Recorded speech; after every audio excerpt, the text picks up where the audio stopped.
چھوٹے چھوٹے لیول سے لے کے آپ کے S P D C level تک اور کمشنر لیول تک کا آفیسرز ہیں. مہینوں کی بارش، پھر اس کے بعد جو قدرتی آفت کا جو اتنا بڑا سیلاب کا، اور اس کے بعد جو ریلیف کا سلسلہ ہے، اس میں جس طریقے سے ان لوگوں نے محنت کیا، گالیاں کھا کے، دھکے کھا کے، ہمارا ناراضگی وقت کے، جس طریقے سے محنت کیا گیا، وہ پاکستان کا اصل طاقت ہے. کہ آپ لڑکانہ میں ہم نے جو کچرا اٹھانے کا سروس شروع کیا، اس ہمارا سندھ ویسٹ مینجمنٹ بورڈ کا جو لوگ ہیں، ان سے لے کے لیڈی ہیلتھ ورکرز سے لے کے مختار کار اے سی، وہ سارے کے سارے لے کے وہ دن رات اپنے لوگوں کو مدد کرنے میں لگے ہوئے تھے. ہمارا جو فوج نے بھی آ کے مدد کی. پوری دنیا کا، میں یونائٹڈ نیشنز کا خاص طور کا سیکرٹری جنرل کا شکر گزار ہوں کہ ہمارا دعوت کو قبول کیا. اور اس وقت جب ان کا اپنا جنرل اسمبلی چل رہا تھا اور اس نے پورا دنیا کے قیادت کا میزبانی کرنا تھا، اس نے ہمارا ایک ریکویسٹ پہ سب کچھ چھوڑ کے پاکستان پہنچ کے خود اپنی آنکھوں سے بھی دیکھے کیا تباہی تھا، اور دنیا بھر تک پھر یہ پیغام پہنچایا. ہم چین کا حکومت کے شکر گزار ہیں کہ انہوں نے فوراً اس مشکل وقت میں ہمارے ساتھ دیا، اور تب بھی بڑے اعلانات کیے، اور آگے جا کے ہمیں ریکنسٹرکشن ریہیبلیٹیشن میں مدد کر رہی ہیں. میں یونائٹڈ اسٹیٹس کا، امریکہ کا شکر گزار ہوں کہ انہوں نے اس وقت ایک پورا ایئر برج کھول دیا تھا، اور ان کا اپنا جو USAID کا ایک آرگنائزیشن ہے، ان کے تھرو اپنا ریلیف ایکٹیویٹی شروع کیا. میں ورلڈ ہیلتھ آرگنائزیشن کا شکر گزار ہوں، جس کا جو انچارج ہے وہ PB کا ایک زمانے میں جانے والا تھا. انہوں نے ورلڈ فوڈ پروگرام نے جس طریقے سے اور ابھی تک جس طریقے سے پاکستان کو مدد کر رہے ہیں. ہمارا جو مڈل ایسٹرن کنٹریز ہے، چاہے وہ سعودی عربیہ ہو، چاہے وہ کویت ہو، چاہے وہ یونائٹڈ عرب ایمریٹس ہو، UAE کا سفیر بیچارہ نے خود پتہ نہیں کہاں کہاں پہنچے، اور نہ صرف ان کی حکومت کی طرف سے مگر ان کے عام پبلک کی طرف سے جو مدد ہمیں دیا گیا. ایکسپو سینٹر UAE میں انہوں نے ڈونیشنز کے لیے یہ ان کی بلڈنگز کھولے تھے، اور وہاں اتنا مجمع نے آ کے مدد کیا. بہت سے ممالک ہیں، اگر میں ان کا ایک ایک ذکر کروں تو بہت ٹائم لگے گا، مگر دنیا نے پاکستان کو اس وقت اکیلا نہیں چھوڑا. پوری دنیا نے ہمارے ساتھ شانہ بشانہ کھڑے ہو کے اس مشکل کا سامنا کیا. جو فلاحی ادارے ہیں پاکستان کے اندر، پاکستان کے باہر، انہوں نے جس طریقے سے ہمیں مدد کیا، ہم ان کا بھی شکر گزار ہیں. جو عام پبلک ہے، جو پاکستان کا شہری ہے، جس طریقے سے ہمارا مدد کیا گیا، ہم ان سب کا شکر گزار ہیں. مگر یہ اپیل کرنا چاہیں گے، سمجھانا چاہیں گے کہ ابھی تک سیلاب کا پانی بھی موجود کئی علاقے میں ہے، اور ابھی تک سیلاب متاثرین مدد کی ضرورت میں ہیں. ہم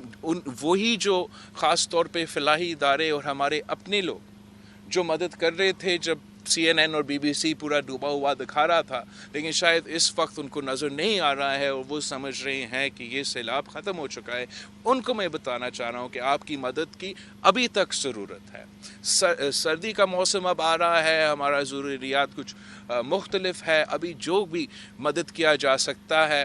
آج بھی وہ مدد کی ضرورت ہے. آپ پلیز ان علاقے سے کوآرڈینیٹ کریں. ہمیں بلینکٹس کا بھی ضرورت ہے، گرم کپڑے کی بھی ضرورت ہے، اور باقی جیسے پہلے سلسلہ چل رہا تھا ان چیزوں کا بھی ضرورت ہے. وفاقی حکومت کی طرف سے میں خاص طور پہ جو بے نظیر انکم سپورٹ پروگرام کا ادارہ ہے، ان کا بہت شکر گزار ہوں کہ جس طریقے سے وہ پورا نظام پورا ملک میں سیلاب متاثرین کے لیے کھل چکا تھا، اور جس وزیر اعظم نے ہدایت دی کہ وہ جو آپ کو رقم ملتا ہے اس میں اضافہ